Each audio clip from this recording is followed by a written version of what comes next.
Sa loob ng bahay, tila may hangover pa rin si Brent sa dinanas na punishment. At Hirap least, nun, ha? tapos, oo, hirap mo. Ito ka, oh. Okay pa frame to. Dito. Dito. Tayo ulit sa violations, guys. Maya-maya, ipinatawag siya ni Kuya sa confession room. Kumusta ka? Okay naman po, Kuya. Nakakapag-adjust na po unti-unti. Brent, Yes po, Kuya. magkwentuhan tayo. Sa labas ba ng bahay ko, may hinarap ka ng mga pagkakamali mo? Of course, Kuya, marami-rami na rin po. Anong pagkakamali yung pinakamalaki? Siguro top of mind, Kuya, sa parents ko po, Kuya. 5 years old po ako nung nagsimula silang mag-abroad. Ako po yung panganay sa amin. So, naiwan po talaga akong mag-isa palagi. Lumaki po ako sa lola ko, Kuya, and sa mga kasambahay po. And I guess at an early age, I had to learn how to handle my own problems. And so, yun po yung ginawa ko ever since na tinatry kong kayanin lahat.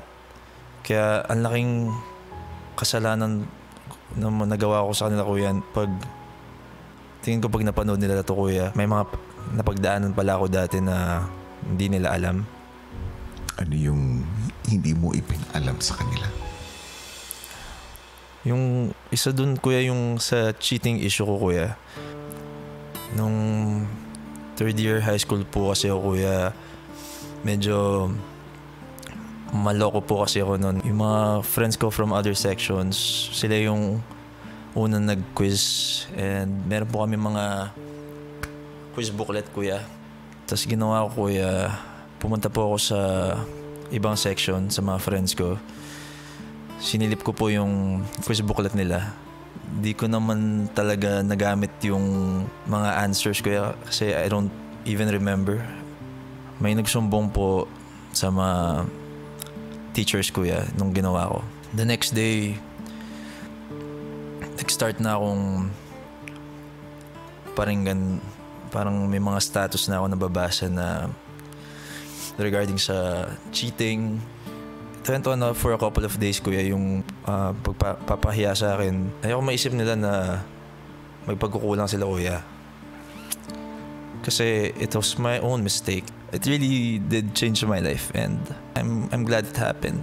So the next year, Kuya, sinipagan ko talaga dahil yung sa nangyari sa akin. So kung di nangyari sa akin yun, never akong mag-graduate as valedictorian, Kuya. Sabi mo, pagkakamali, yung hindi mo na ibahagi itong mga pagkakamali mo sa buhay mo, parents mo. Apo. Bakit nga ba hindi mo siya sinabi?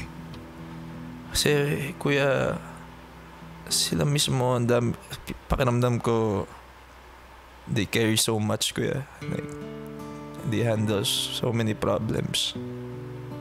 Ayoko na po sanang makadagdag kahit paano, yun na yung punong ko sa kanila. Alam ko po, yung naturo sa akin, bilang panganay, kailangan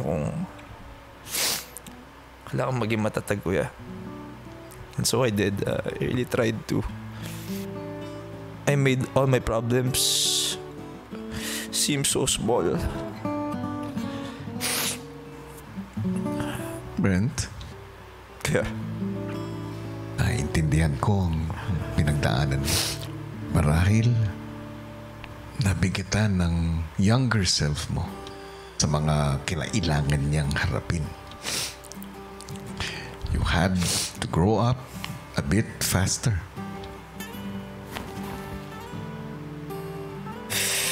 To give yourself a chance. Hindi lahat ng tao magugustuhan tayo. At kahit magustuhan nila tayo, minsan hindi pa rin nila tayo maintindihan. Pero sa palagay ko, ang pagkakaiba-iba natin, yun ang bagay kung bakit tayo espesyal. At sasabihin ko sa'yo, espesyal ka, Brent, dahil may mabuti kang puso.